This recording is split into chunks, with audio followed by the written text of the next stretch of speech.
De la Grèce antique subsiste avant tout une mythologie riche, parsemée de dieux au comportement très humain.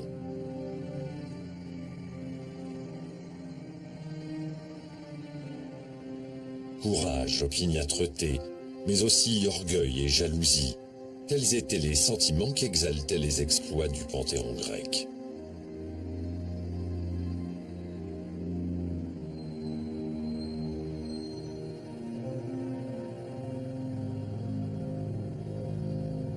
Aujourd'hui, les vestiges des grands sanctuaires comme Delphes ou Délos donnent à voir, pour qui sait les lire, ces grandes phases de l'histoire hellène.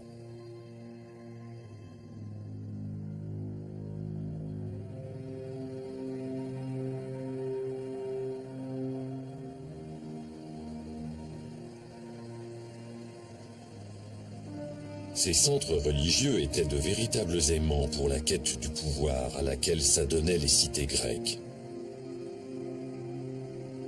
Mais comment pouvait-il être à la fois source de conflits et lieu dans lesquels tout conflit était proscrit ?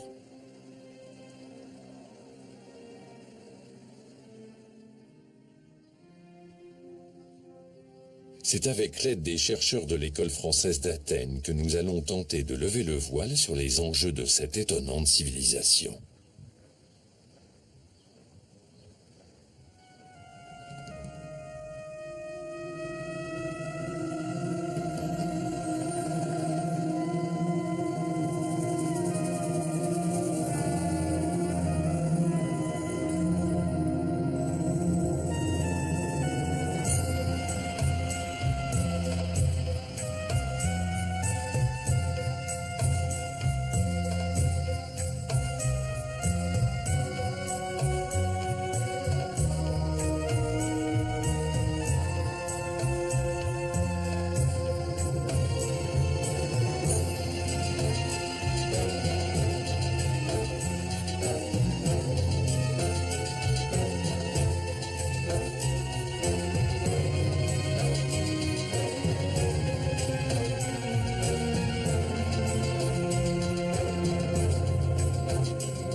Estuaire du Pléistos en Phocydie, province située à l'est de la Grèce, en bordure du golfe de Corinthe.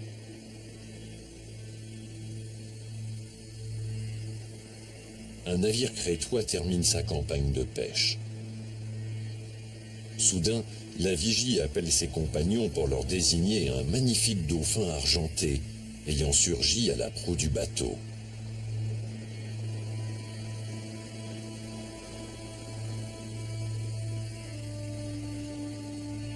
L'animal d'une beauté surnaturelle oblige les marins à le suivre, à l'intérieur des terres jusqu'au petit port de Kyra. Après une courte navigation, quelle n'est pas la surprise des marins de découvrir à flanc de falaise un sanctuaire majestueux dédié à Apollon, dont le dauphin qui les avait quittés est une manifestation.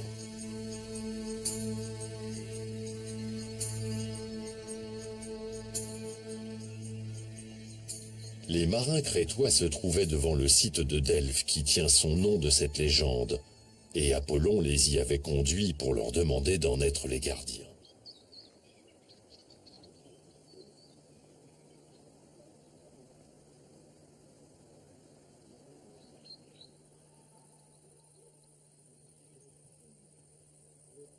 Aujourd'hui, même si les visiteurs restent subjugués par la beauté du site et de son environnement, ils sont loin de l'impression que pouvaient ressentir les pèlerins venant consulter l'oracle de Delphes ou les athlètes participant aux Jeux pithiques.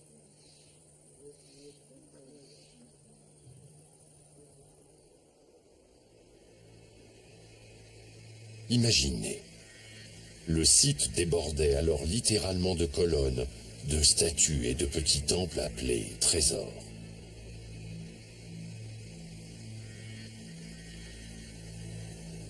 Quelle était la raison de ce foisonnement? Delphes détenait une position centrale entre l'Attique, gouverné par Athènes, et le Péloponnèse, régi par Sparte. Niché contre les roches fédriades, les resplendissantes, le site avait tous les atouts pour que les yeux se tournent vers lui.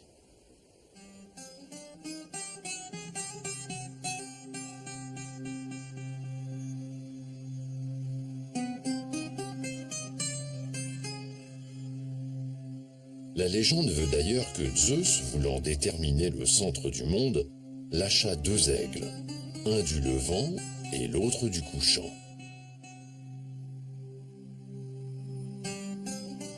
Ils se rejoignirent au-dessus de Delphes et y déposèrent la pierre sacrée, l'omphalos, incarnant le nombril du monde.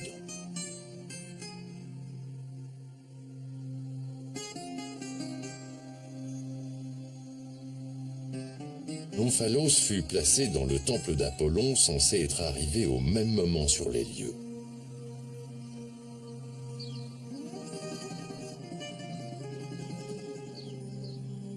À la recherche d'un endroit où s'installer, Apollon aurait posé son char à Delphes, libérant du même coup ses habitants et l'oracle d'un monstre terrifiant nommé Python.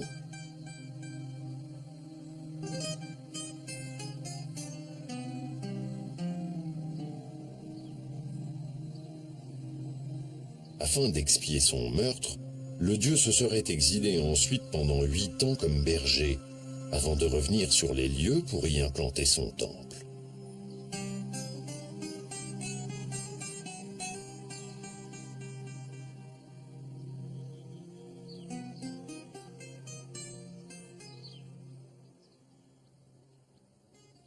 Une si riche histoire mythologique témoigne de l'importance du site de Delphes.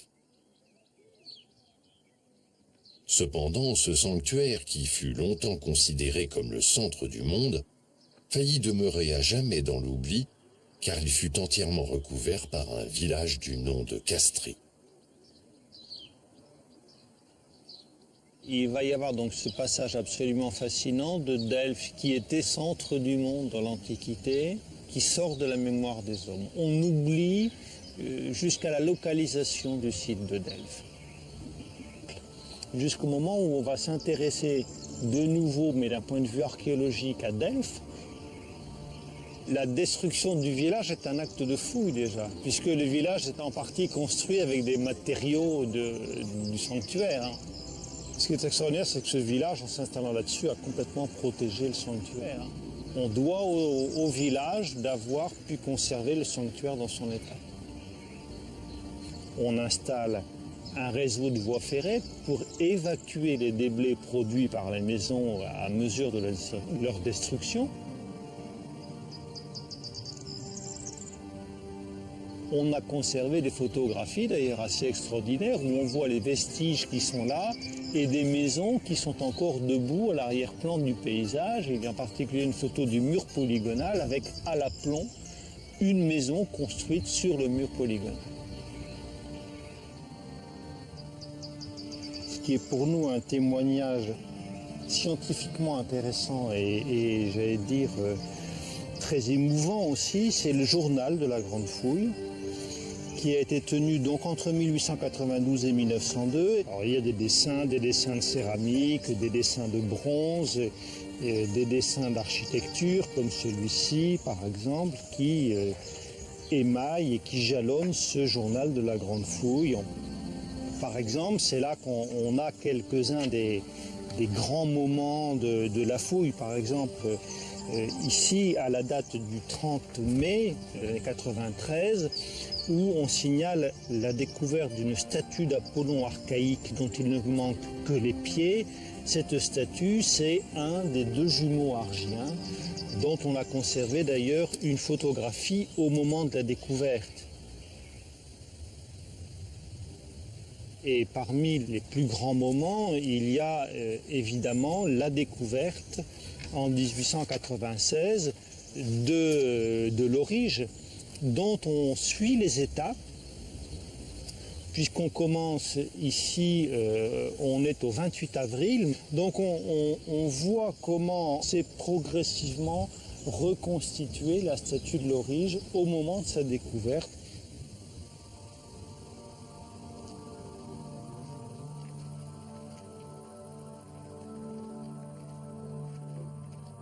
De la même manière, l'histoire hellène se révèle en progressant étape par étape sur le site.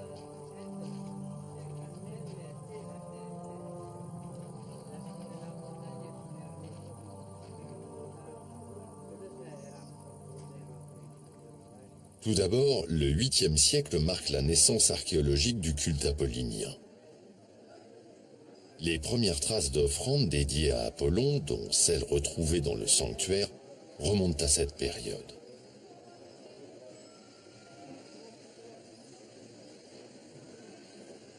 Les villes se transforment en cités-États indépendantes, dominées par des chefferies claniques ou des ligues aristocratiques. Le site, qui à l'époque a déjà acquis une importance capitale dans le monde grec, est administré par un ensemble de délégués issus de 12 cités différentes, l'Amphictyonie. Ce collège fut créé à l'origine pour gérer les Pythias, concours organisé en l'honneur de la victoire d'Apollon sur Python. Les amphictyons, signifiant ceux qui vivent autour, se retrouvaient 2 fois par an et formaient, sous couvert d'une association religieuse, une véritable institution politique.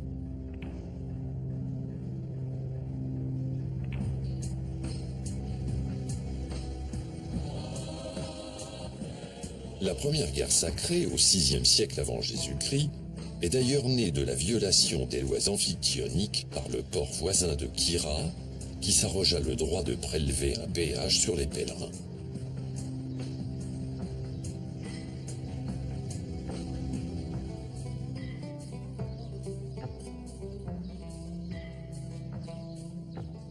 Il y eut en tout 4 guerres sacrées, qui, bien que toutes issues d'un conflit local, finiront par coûter leur pouvoir aux cités grecques, au profit de Philippe de Macédoine.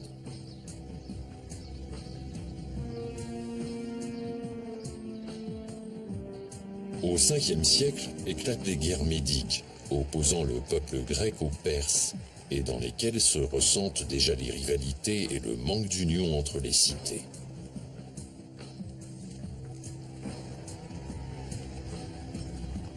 En point d'orgue à ces rivalités, survient la guerre du Péloponnèse, dans laquelle s'affrontent les principales villes du monde grec. Celle-ci prend fin en 404, quand la flotte athénienne est vaincue par Sparte à Égospotamos. À partir de cette période, les cités-États ne cesseront de se livrer des guerres de pouvoir pour obtenir la domination du monde grec.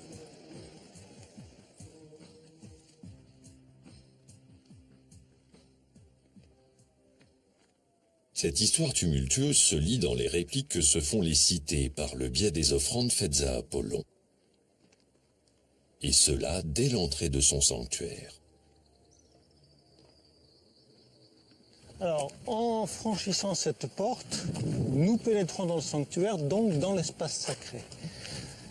C'est un lieu où vont se réunir un certain nombre d'offrandes qui sont censées remercier le Dieu, lui rendre grâce, l'honorer. En réalité, c'est aussi un champ clos où se poursuivent les rivalités entre les hommes, entre les cités, entre les royaumes.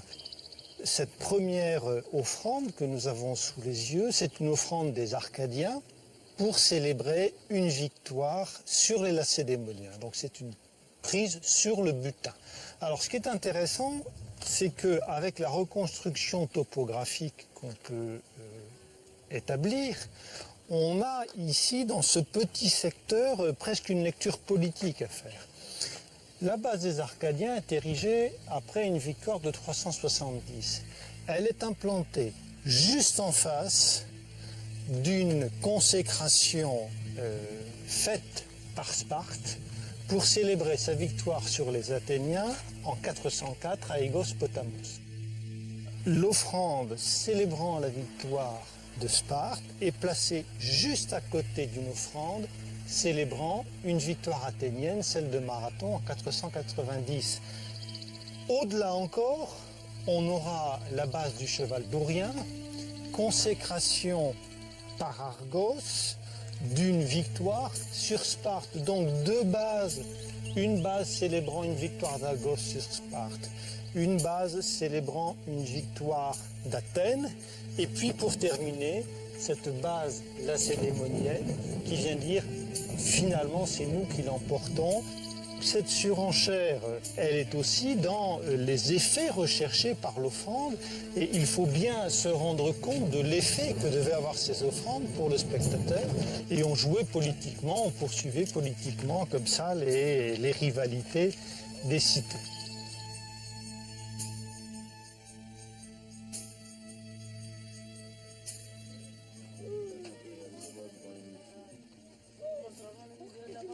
Le pèlerin était ainsi immédiatement plongé dans l'arène, dans laquelle les cités, par le truchement des offrandes, se livraient un véritable combat artistique, comme un prolongement de leur guerre de pouvoir à l'intérieur de l'enceinte sacrée.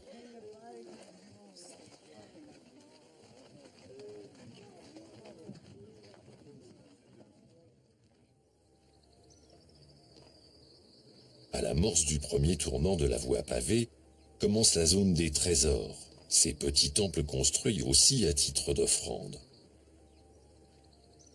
Une autre catégorie d'offrandes monumentales est constituée par des monuments. Le type le plus connu dans cette catégorie sont les trésors.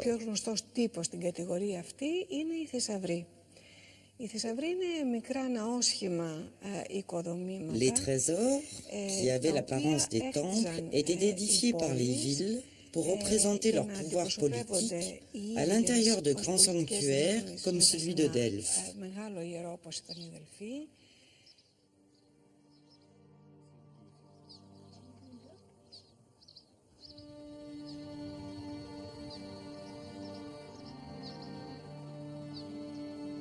Malgré leur état de conservation, les scientifiques ont réussi à recueillir quelques informations sur le rôle et la provenance de ces réceptacles.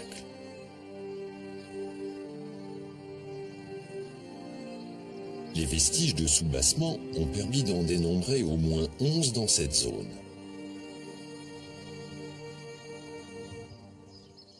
Les inscriptions indiquent qu'ils étaient tous attribués à des cités différentes.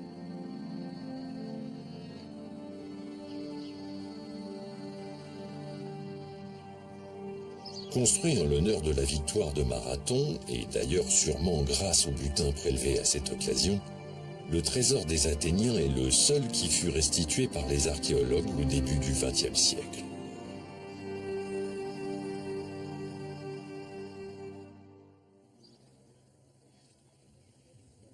On sait, grâce à la dédicace, que c'est un trésor qui a été offert à l'occasion de la victoire athénienne de Marathon. On lit le nom de Marathon, ici Marathonie, qui a été gravé sur la base. Cette base elle-même, en avant du trésor, portait à l'origine 10 statues qui représentaient les 10 héros éponymes de la cité d'Athènes. On a donc ici toute une scénographie qui est mise en place, qui manifeste dans son architecture et dans sa présentation la puissance d'Athènes.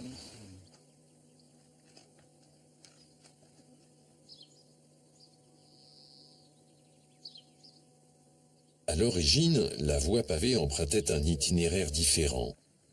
Elle faisait en effet un coude supplémentaire, bordant le site à droite, au lieu de le couper par le centre comme aujourd'hui, afin d'arriver devant le temple d'Apollon, la pièce maîtresse du site. C'est là qu'étaient rassemblées les offrandes les plus spectaculaires données par les cités de tout le monde grec.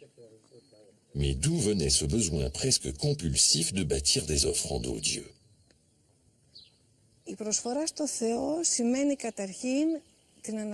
L'offrande faite aux dieux signifiait principalement la reconnaissance de son pouvoir divin. Elle signifiait aussi le besoin des mortels d'exprimer leur gratitude envers le Dieu pour ses bienfaits, et leur envie de continuer de profiter de ses faveurs. On ne peut que supposer, en regardant les luxueuses offrandes, que derrière l'expression de gratitude se cachait aussi l'intense tendance des fidèles à se mettre en avant.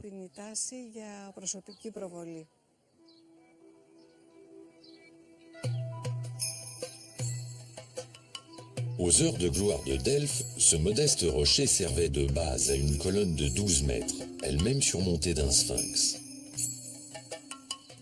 Offert par les habitants de l'île de Naxos, afin de montrer leur suprématie sur les Cyclades, ce monument inaugure un nouveau type d'offrande, tout en hauteur.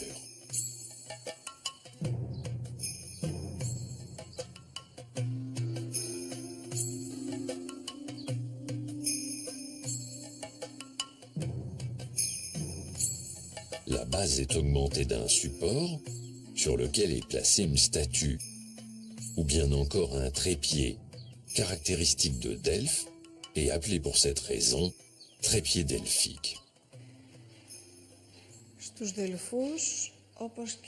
À Delphes, comme dans tous les grands sanctuaires anciens, le trépied est l'offrande typique des premiers temps de l'Antiquité. Ce type d'offrande avait une signification particulière pour le sanctuaire de Delphes, puisqu'elle était directement en rapport avec l'attribution de l'oracle. Selon la légende rapportée par Diodore le Sicilien, la Pythie était assise sur un trépied, afin qu'elle ne tombe pas dans le gouffre d'où sortait la fumée qui lui inspirait ses oracles.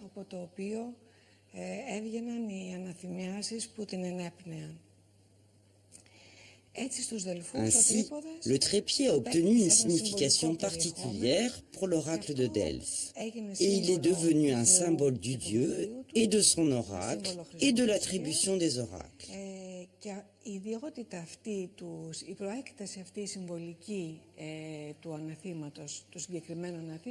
Cette signification symbolique se confirme par l'extension de cette offrande aux trépieds monumentaux, comme le trépied des Platées, que les Grecs ont dédié au dieu pour le remercier de leur victoire sur les Perses.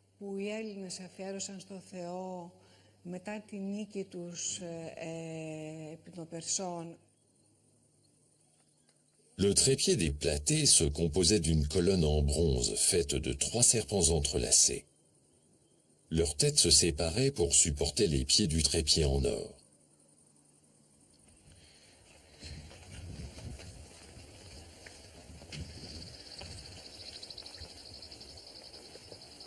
Donc ici, on se trouve vraiment au cœur du sanctuaire. C'est ce qu'on appelle dans les inscriptions l'Epiphanestatos Topos. C'est le lieu le plus en vue et c'est là que les grands, les puissants voulaient absolument être vus, être reconnus. On va avoir autour de ce cœur du sanctuaire une forêt d'offrandes qui va se développer. Je parle de forêt parce que ce sont des offrandes qui n'ont pas beaucoup de place au sol pour se développer, qui vont se développer considérablement en hauteur. Tout ça était le plus près possible du temple. Il y avait aussi dominant cet ensemble la grande colonne des danseuses que vous avez vue au musée, qui était juchée sur cette base carrée et qui dominait le tout.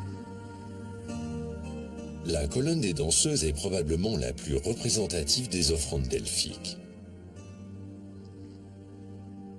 Trônant sur une magnifique colonne décorée de feuilles d'acanthe, 3 danseuses, aux draperies finement ouvragées, supportaient un trépied qui lui-même servait de base à un chaudron. À l'intérieur du chaudron reposait un omphalos.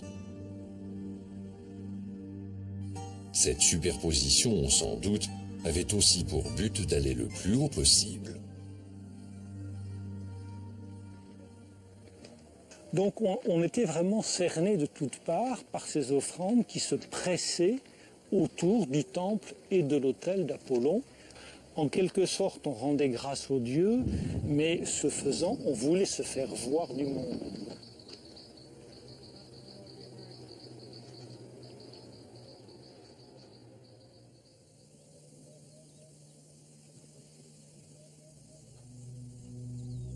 L'importance du site de Delphes ne se bornait pas aux offrandes déposées dans le sanctuaire d'Apollon. C'était tout un complexe organisé autour de deux activités maîtresses, la consultation de l'oracle et les concours delphiques.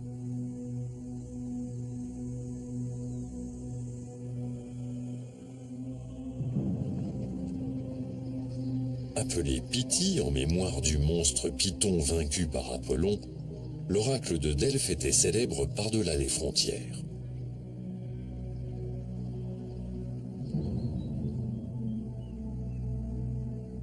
Le pouvoir oraculaire du lieu proviendrait d'une faille dans le sol par laquelle s'exhalaient des émanations gazeuses assimilées au souffle du dieu.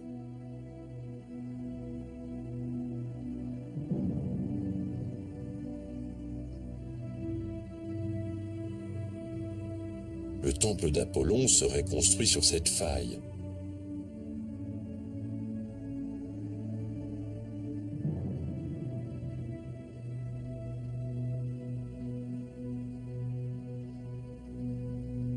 À l'arrière du temple, l'absence de dallage et une légère déclivité du sol ont permis aux archéologues d'y situer l'aditon, c'est-à-dire l'endroit dans lequel officiait la prêtresse. Véritable institution, la divination était soumise à des règles strictes.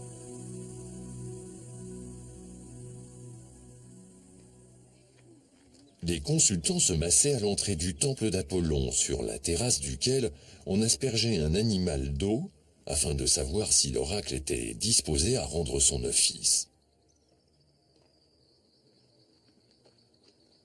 Mais il y avait des passe-droits. C'est le cas notamment des gens de Chios, qui avaient offert l'autel autour duquel la cérémonie prenait place.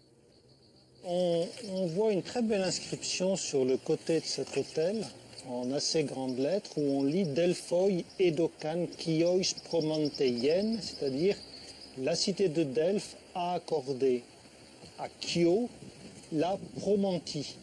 La promantie, c'est le droit de consulter la Pythie en priorité. Donc les gens de Chios qui viennent consulter la Pythie peuvent se prévaloir de ce privilège pour passer devant les autres.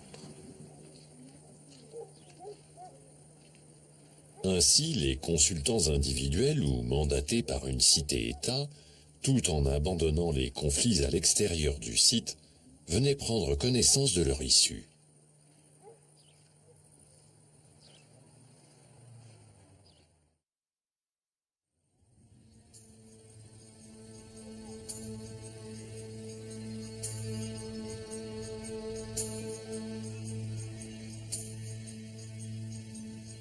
La gloire de Delphes tenait également aux Jeux pythiques qu'elle organisait et qui étaient ouverts à tous les Grecs. En contrebas du domaine d'Apollon et à quelques mètres du sanctuaire de la Marmaria dédié à Athéna, se trouve le gymnase. Construit vers 330 avant Jésus-Christ, le gymnase est un véritable centre de formation des athlètes en préparation des Jeux pythiques. Il était composé d'une terrasse supérieure regroupant une galerie couverte bordant une piste de course.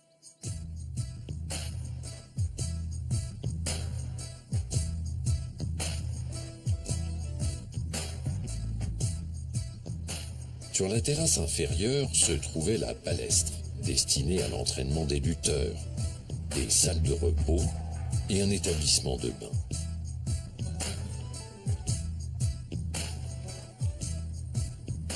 L'objectif de ce complexe sportif était de donner principalement aux jeunes Delphiens les plus grandes chances de remporter les Jeux.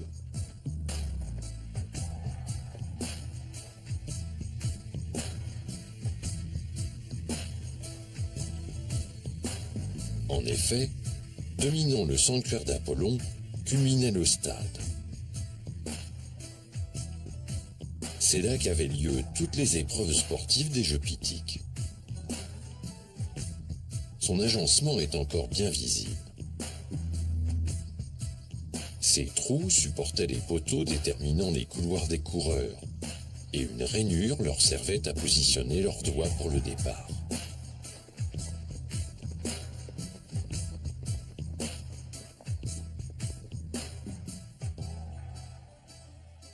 Construit dès la fin du IVe siècle avant Jésus-Christ, le stade disposait de 6500 places, preuve de l'importante fréquentation de ces concours qui alliaient à la fois le corps et l'esprit.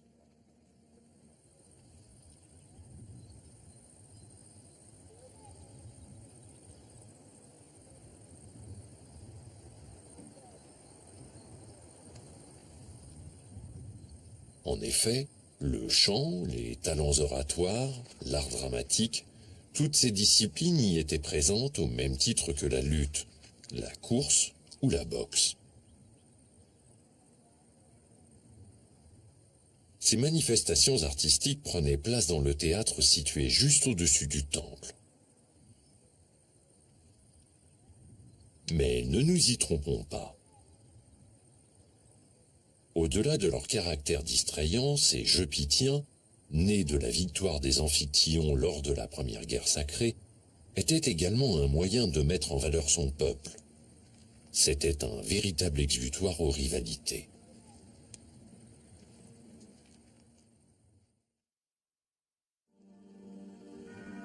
À la fois enceinte religieuse, complexe sportif et lieu de prédiction, il n'est pas étonnant que le site de Delphes ait déchaîné les passions.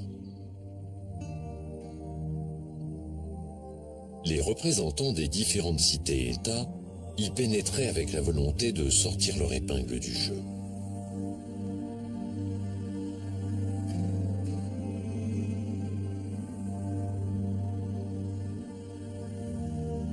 Mais quel était alors le cadre de vie de ceux qui, jadis, vivaient aux abords de ce type de sanctuaire?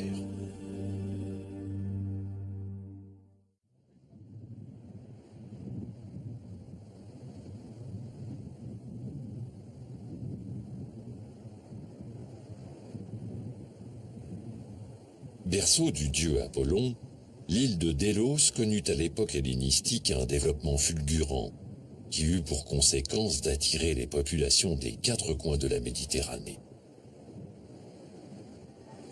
Ce cosmopolitisme, original dans le paysage grec de l'époque, ne fut pas toujours profitable à la communauté insulaire. Qu'il soit quand même toujours très clair, les grands sanctuaires, que ce soit Delphes ou que ce soit Délos, sont sur le territoire de cités. Et ce sont ces cités qui, normalement, ont la gestion de ces sanctuaires jusqu'à une histoire complexe qui fait que cette gestion peut passer aussi du côté des grandes puissances qui s'installent dans ces îles. Mais posons-nous d'abord la question du développement de l'île. Par quel miracle ces grandes puissances ont-elles débarqué sur cette langue de terre balayée par l'écume, pourvue de sommaires installations portuaires?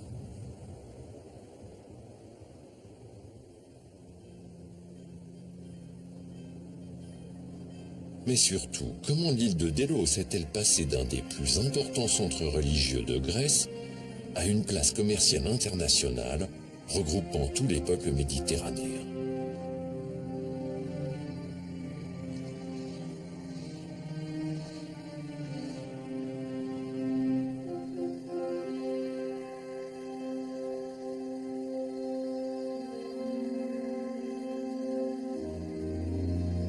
Les premières manifestations d'un culte à Délos remontent au IXe siècle avant Jésus-Christ. Mais c'est un hymne homérique à Apollon qui marque définitivement l'île du Sceau mythologique.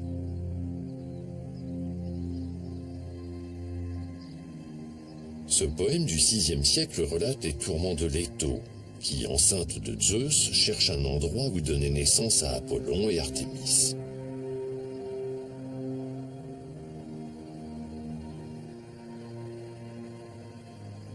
Errant d'île en île pour échapper à la colère d'Héra, épouse de Zeus, Leto convainc Délos de la laisser accoucher en son sein. En acceptant, l'île aurait ainsi droit à la postérité. C'est donc cet épisode mythologique qui propulsa Délos sur le devant de la scène, en la dotant d'un des plus grands sanctuaires de la Grèce antique dédié à Apollon. La gestion d'un tel lieu attirait bien des convoitises. L'île fut donc ballottée tout au long d'une histoire chargée entre les différentes cités-États du monde grec qui en détenaient l'hégémonie au détriment de la population délienne.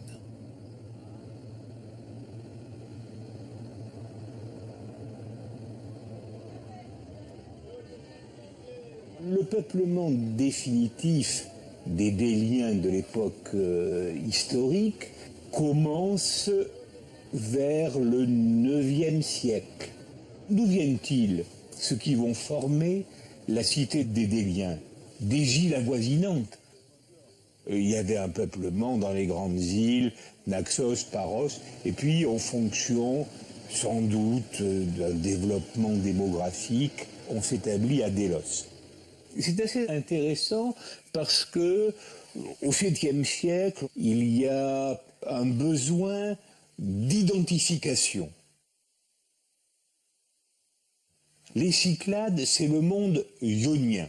Et Délos va devenir le centre de rencontre de ces Ioniens des îles. Île Cyclade, par étymologie, c'est Kuklos, c'est le cercle. Alors, les dominations vont ensuite se succéder. Ce sont les Naxiens qui, d'abord, sont les premiers à s'installer dans le sanctuaire et à y laisser le fameux kouros des Naxiens. C'était un truc faramineux. Il faisait 9 mètres de haut, sa tête dépassait du temple qui était à côté. C'était un véritable phare. C'était pour... on le voyait certainement de très loin, j'allais dire même de partout. Il manifestait la présence naxienne à Délos. Délos connaît donc une première période de prospérité à la fin du 7e siècle, sous l'hégémonie de l'île de Naxos, grande productrice de marbre. Il s'y développe alors une architecture et un art de la grande sculpture en marbre.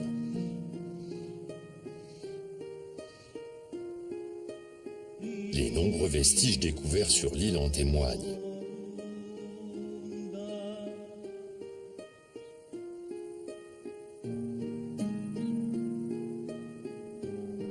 Jouxtant le fameux colosse d'Apollon, dont il ne demeure que le torse et une partie du bassin, se trouvait l'Oikos des Naxiens, le premier temple d'Apollon dont parle l'hymne homérique.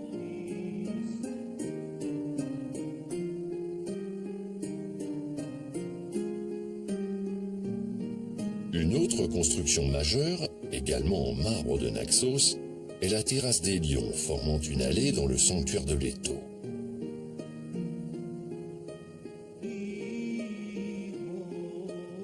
Parmi les traits originaux de cette architecture initiale figurent les bâtiments datant du VIe siècle, dont les murs sont décorés de nids d'abeilles.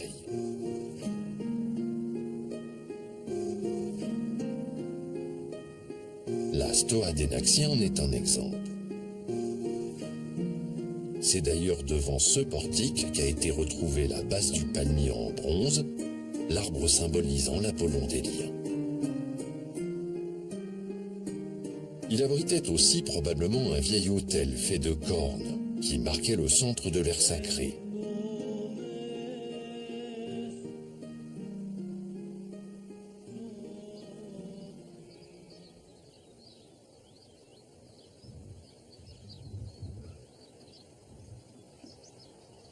Au 5e siècle, après la victoire des Grecs sur les Perses, Athènes choisit l'île d'Apollon comme centre d'une confédération de cités grecques, connue sous le nom de Ligue de Délos.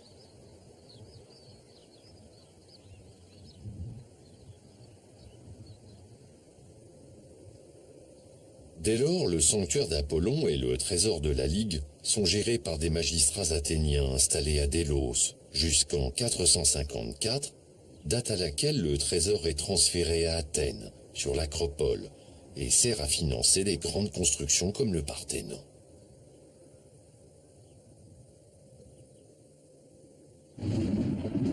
La guerre du Péloponnèse entraîne un durcissement de la politique athénienne.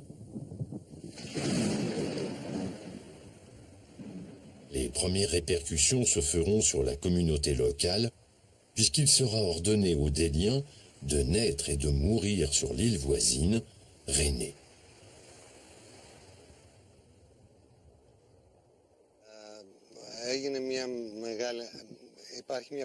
En 422 avant Jésus-Christ, les Athéniens ont essayé d'exiler les habitants de l'île parce qu'ils devenaient trop dérangeants pour leur pouvoir.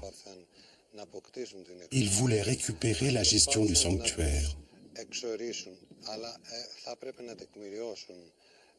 En voulant justifier la raison de l'exil, ils ont prétendu que les Déliens n'étaient pas assez purs pour servir le Dieu, et ainsi ils ont procédé à une purification de l'île.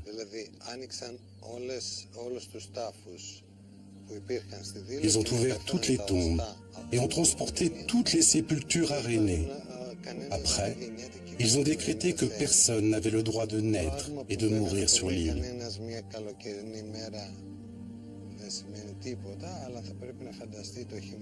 Nous disons ça un jour d'été, mais nous devons imaginer la douleur des Déliens qui voyaient les esclaves des Athéniens sous un ciel hivernal ouvrir les tombes de leurs parents et jeter leurs os dans une barque qui allait les transporter en face.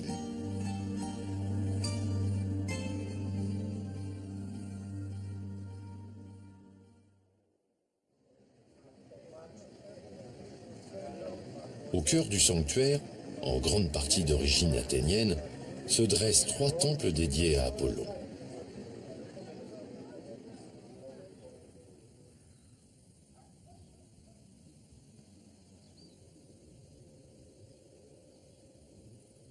Le plus imposant d'entre eux, le temple des Déliens, est aussi le plus important car il témoigne des grandes phases de l'histoire délienne.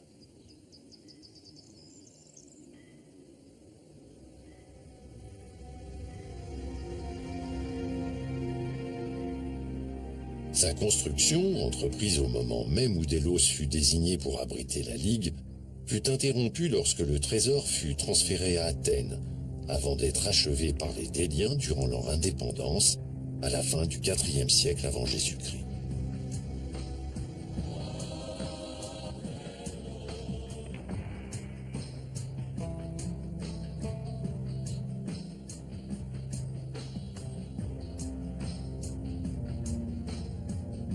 Mais le bâtiment le plus original du sanctuaire est sans aucun doute celui qui fut édifié au IVe siècle par le fondateur d'une nouvelle confédération, celle des Nésiotes, qui regroupait les résidents des Cyclades.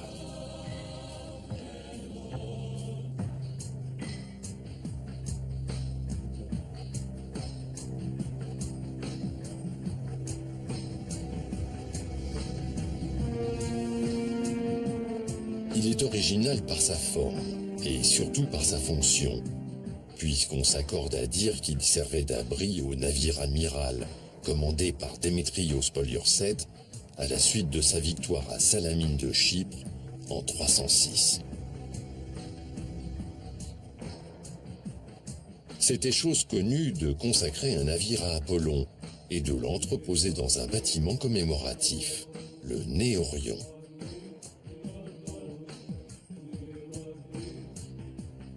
L'art de la guerre en Grèce était autant naval que terrestre. Les trières étaient la terreur des mers. Cette galère de combat antique est un navire équipé d'une voile dans lequel prenaient place 170 rameurs, étagés sur 3 rangs, d'où son nom de trière. Légère et agile, la trière permettait le développement de la manœuvre d'éperonnage, grâce au rostre de bronze monté sur sa proue, technique qui modifia sensiblement l'art de la bataille navale.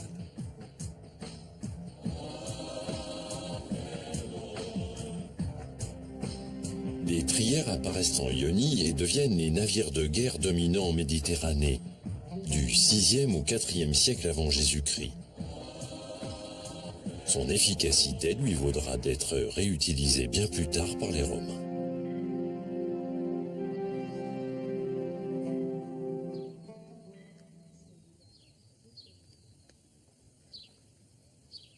De 288 à 246, la confédération des Nésiotes obéit à différents pouvoirs, dont celui des Lagides, à qui l'on doit le théâtre et la citerne.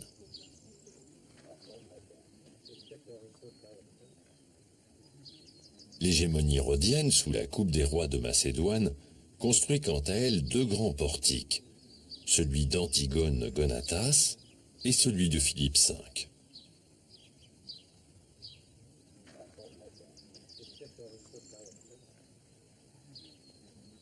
De leur côté, les Déliens ont commencé à aménager une agora.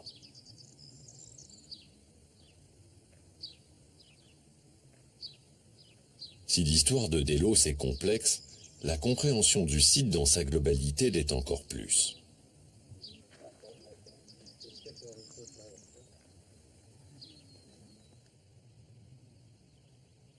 Pour pallier au manque de lisibilité des vestiges, l'équipe de l'école française d'Athènes, dirigée par Jean-Charles Moretti, s'applique depuis quelques années à établir un atlas archéologique du site.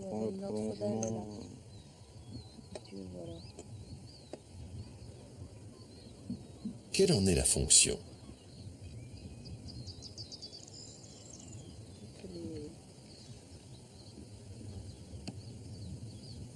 Un atlas archéologique, ça sert à faire le point à la fois sur la topographie du lieu et sur les vestiges. Un site archéologique a ce site comparable avec une ville antique que sa configuration se modifie régulièrement. Apparaissent des nouveaux monuments suite aux fouilles, il y a des monuments qui sont restaurés, il y en a d'autres aussi malheureusement qui se dégradent. Donc c'est utile régulièrement de faire le point, de faire un état des lieux.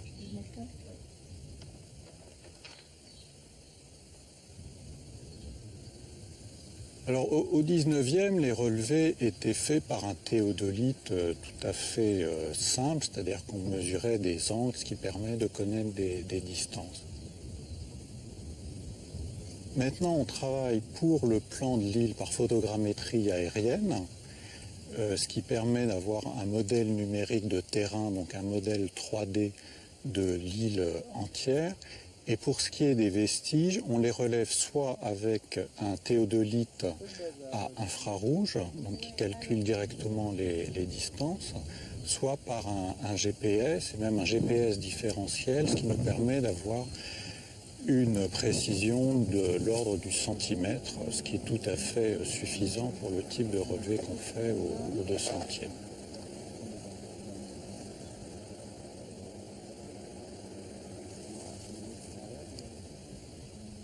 Si le site a subi l'usure du temps, il a également été l'objet de bouleversements historiques qui ont considérablement modifié le paysage délien.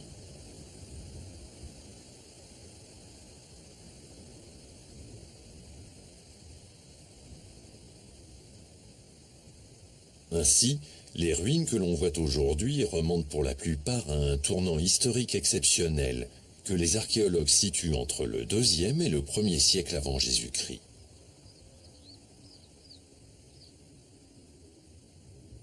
Que s'est-il produit ?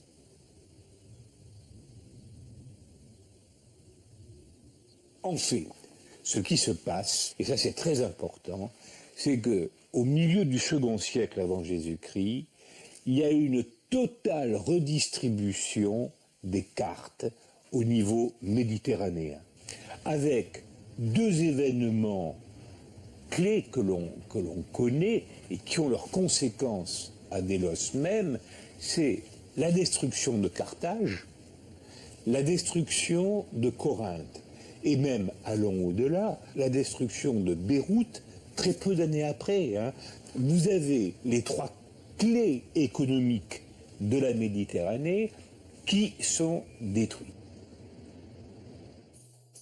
Et à partir de ce moment-là, Délos va devenir un réel centre économique où se retrouve une population bigarrée, où l'on a à la fois des orientaux venus du Proche-Orient, des Athéniens, et il y a des Romains. Quant au paysage religieux de l'île, à l'époque hellénistique, c'est fantastique. Sur cette île qui fait 3,5 km sur 1,5 km, vous avez 100 sanctuaires.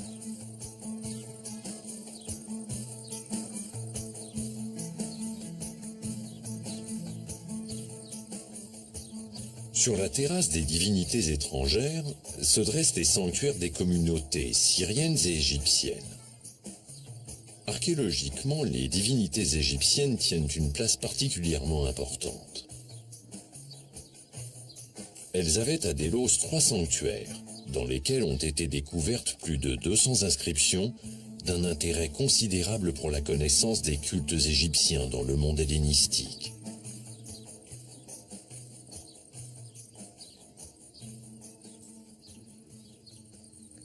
Appelé Sarapeion en l'honneur de la divinité égyptienne principale Sarapis, les sanctuaires égyptiens faisaient aussi place à d'autres divinités plus anciennes.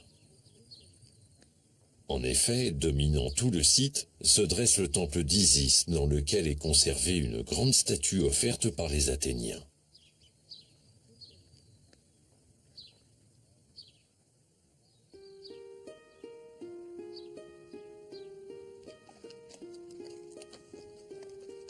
Au nord-ouest de la terrasse des Lions, on trouve l'établissement des Poséidoniastes, centre de l'association des marchands de Beyrouth qui adoraient Poséidon.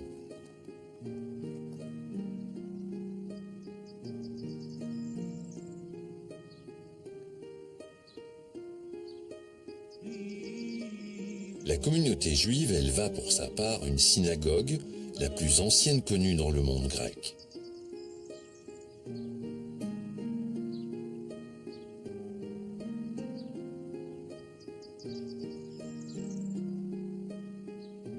Les Romains, quant à eux, créèrent leurs propres espaces de réunion en 2 points de l'île. L'agora des Compétaliastes, en bordure du rivage et au débouché de la voie sacrée, et l'agora des Italiens, à proximité du cœur du sanctuaire.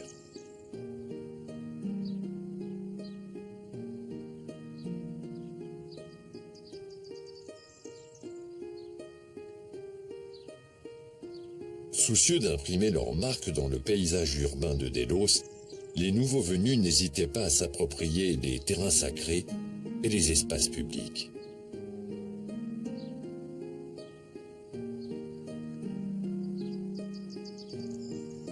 Et pourtant,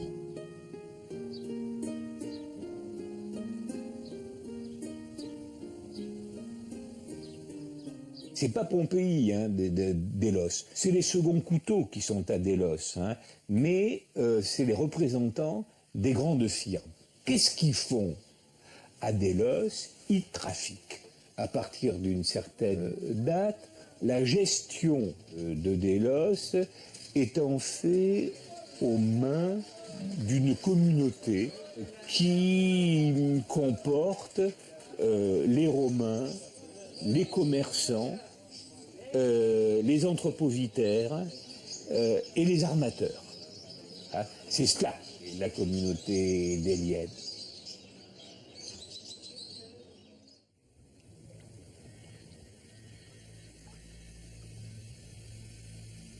Si l'essor commercial de Délos est avéré, qu'en est-il des installations liées à cette activité?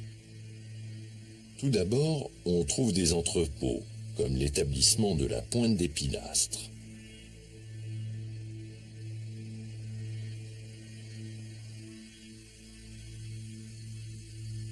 Des boutiques, la grande place commerciale qu'était Délos n'en manquait pas.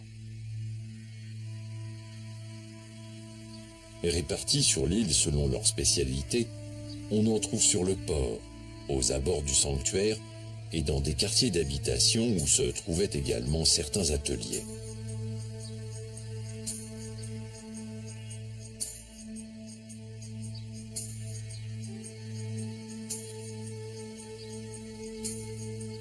Si l'on revient sur la médiocrité des installations portuaires ou marchandes de Délos, il faut supposer que les activités bancaires jouaient un grand rôle dans les échanges.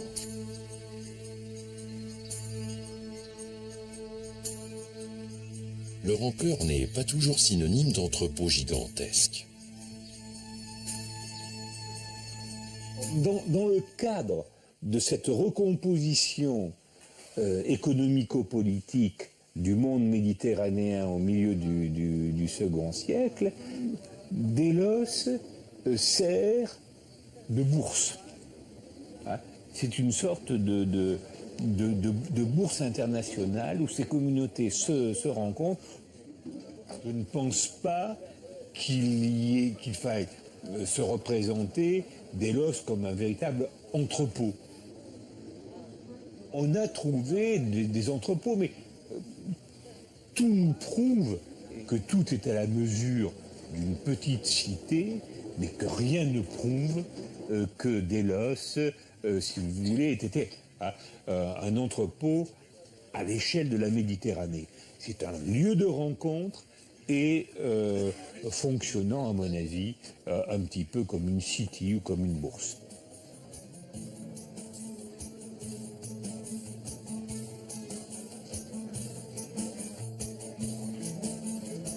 Cette période de prospérité étonnante, durant laquelle le paysage des liens fut profondément modifié, a par ailleurs vu l'habitat se transformer dès la seconde moitié du IIe siècle avant Jésus-Christ, avec l'arrivée de toutes ces communautés.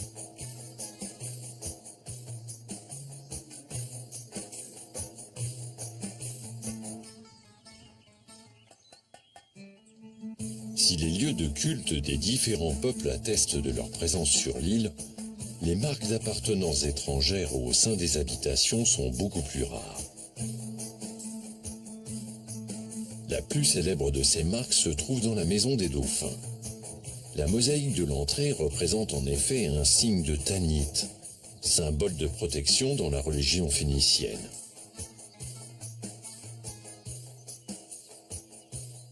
Les autres mosaïques retrouvées en grand nombre sur l'île appartiennent à un répertoire purement grec.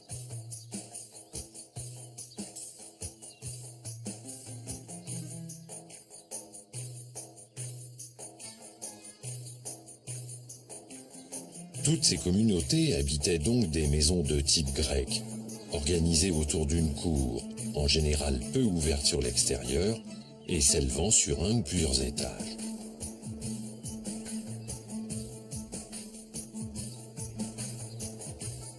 On note seulement quelques tentatives intéressantes pour ouvrir plus largement les façades.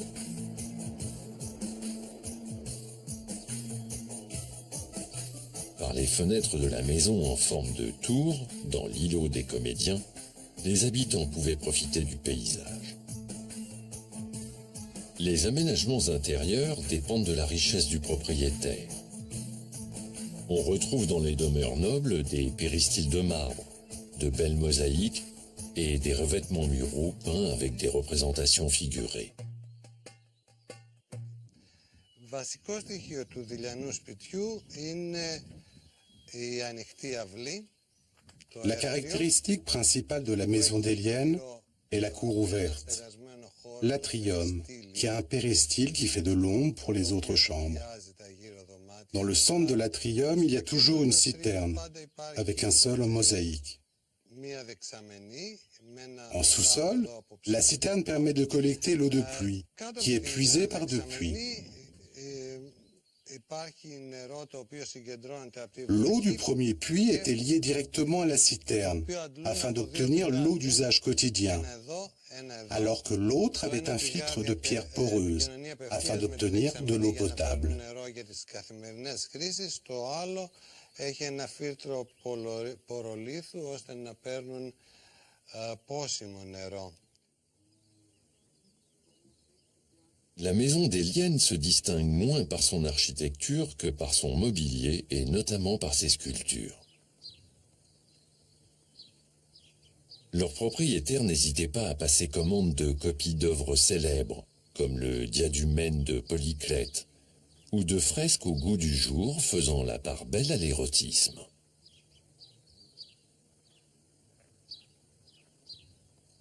Plus rare et fait unique en Grèce à l'époque, les riches propriétaires, grecs ou romains, installaient dans leurs demeures des statues portraits.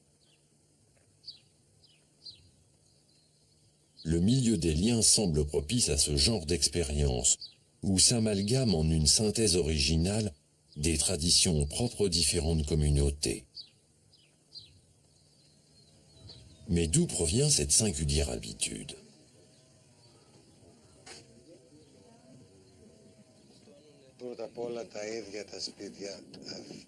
Les maisons elles-mêmes constituent un témoignage de la psychologie des habitants. Ce qui prouve qu'ils essayaient d'avoir une reconnaissance sociale en dépensant leur argent d'une manière exagérée, sans arriver bien sûr aux exagérations de la décoration des maisons de Pompéi.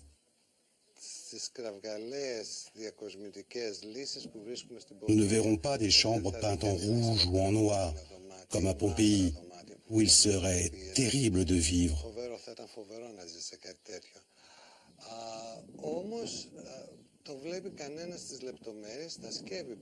Au contraire, les objets domestiques dont vous pouvez voir des exemples au musée et leur statue portrait qui trônait dans un point central de la maison, afin que tous les visiteurs ou les passants puissent les voir, sont des preuves de leur façon de vivre.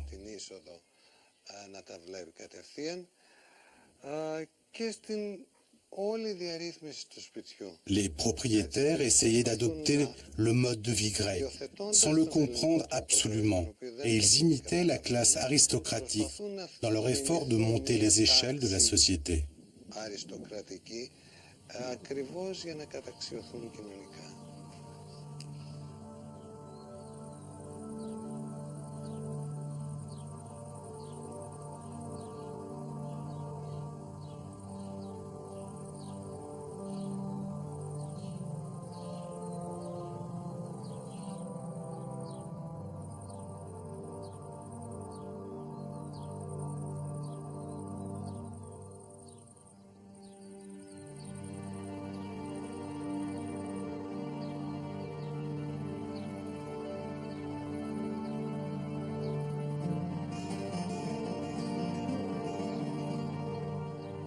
Si ce souci de réussite commerciale, tourné résolument vers l'extérieur, fit la gloire de l'île, elle causa également sa perte.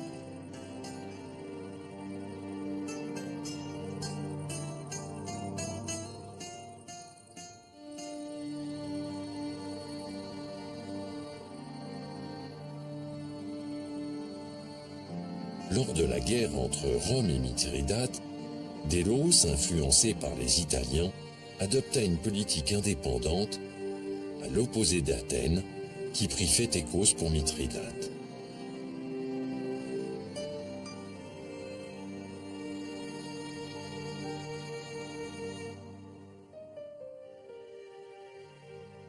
Par deux fois, à l'automne 88 et en 69, les troupes de Mithridate saccagèrent l'île.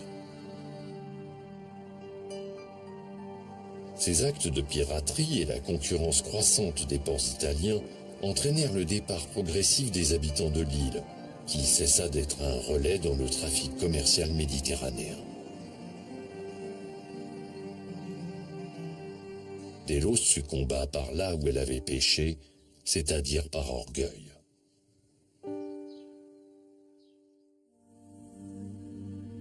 Ainsi, le double visage de ces grands centres religieux comme Delphes ou Délos reflète la contradiction de la civilisation grecque, à la fois unie dans les progrès philosophiques, politiques et artistiques, et divisée par les enjeux de pouvoir et de réussite.